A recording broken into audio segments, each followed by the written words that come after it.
Hello, everybody. This is Israel Ralone with Popular Properties, and thank you for tuning in for our monthly update for the Boston real estate market. Today, we will be talking about February 2023 and comparing it to January of this year. This is a little different from what we normally do, where we do a year-to-year review, but we felt that last year's circumstances were just inimitable, and it's just not the same this year. So with that said, we are looking at the progression month to month and seeing how the prices and inventory levels as well as recorded sales are doing. An important thing to note, because we're doing this, is that February does have 10% fewer days than January does. So with that said, we are already expecting to see far fewer recorded sales, okay? We've broken down this video into timestamps, which you can find down below. So if you want to jump to any particular section, feel free to do so. Now let's get right into it. Starting with single-family homes. Last month, we saw a total of 61 single-family homes become listed for sale, which is a 3% drop from January's figures. Now, in those, there was a 6% increase in the median list price and a 12% drop in the average list price, which is pretty good news for anyone looking to buy. Now, when we look at the sales figures, there were 36 total recorded sales for single families, which is a 16% drop from January's figures. But if you take into account what happened in 2022, there was actually a 31% drop between January and February. So this is actually a really big boon in our confidence for the market. And we're very, very excited to see what happens. But in that, there was a 3% drop in the median sale price and a very, very small 1% drop in the average sale price.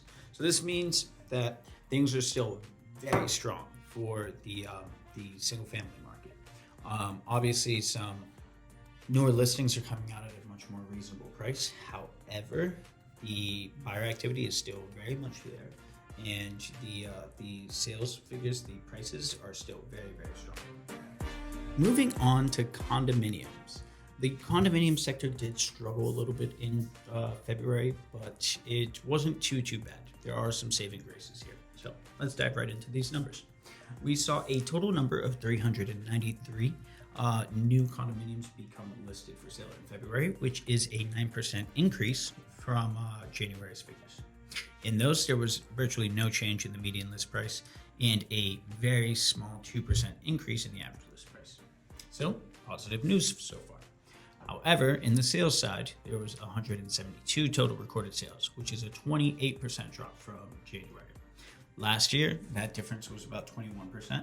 So, it's still not looking too bad. However, with that, there was a 6% drop in the median sale price and a 19% drop in the average sale price. So we are expecting March and Q2 of this year to hold much more reasonably priced condominiums. But there is no guarantee of that, so you will have to stay tuned to our next monthly update and find out. Time to discuss our favorite topic, which is multifamily homes. Multifamily homes did phenomenal last month. We saw a total number of 73 new listings pop out, which is a 19% increase from January's figures. We saw with those, there was a 26% drop in the median price and a 22% drop in the average price. So very, very good news for any of our investors. Now let's look at the sales figures. We saw a total number of 30 recorded sales for multifamilies, which is a very small 3% decrease from January's numbers. Now this is phenomenal because last year that number was 30%. Okay, so in those, virtually no change in the median sales price and a 14% drop in the average sale price. So still very, very good news for us. There may be a possibility that things for multifamilies, some more affordable multifamilies may start hitting the market soon. Our fingers are crossed for that because that would be phenomenal news for the Boston market. All right, time to get into something a little bit more grim, which is our year-to-year review. There's a completely fair reason why we decided to change it to month-to-month outlook, and this is it. Our inventory levels are down by 25%, and our pending sales are down by 31%. Now, when you take into account both of these numbers, right, realistically, we're only down by 6% with pending sales, which is phenomenal news. means? It means that buyer activity is still very much present for the amount of listings that we have. The demand is still relatively the same. It's only 6% less than last year.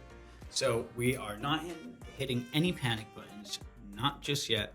We are actually going to say that the market is still going to stay relatively strong. Of course, that's if interest rates don't keep going up. So let's hope. Now, speaking of interest rates, it's time we discuss those, which is quite literally the bane of our existence right now. And any real estate agent is kind of just pulling their hair out over this. But February interest rates ended at 6.97% for the 30-year fixed, 6.43% for the 15-year fixed, 6.39% for FHA, and 6.45% for jumbo loans. So this is definitely not the route that we wanted to go with.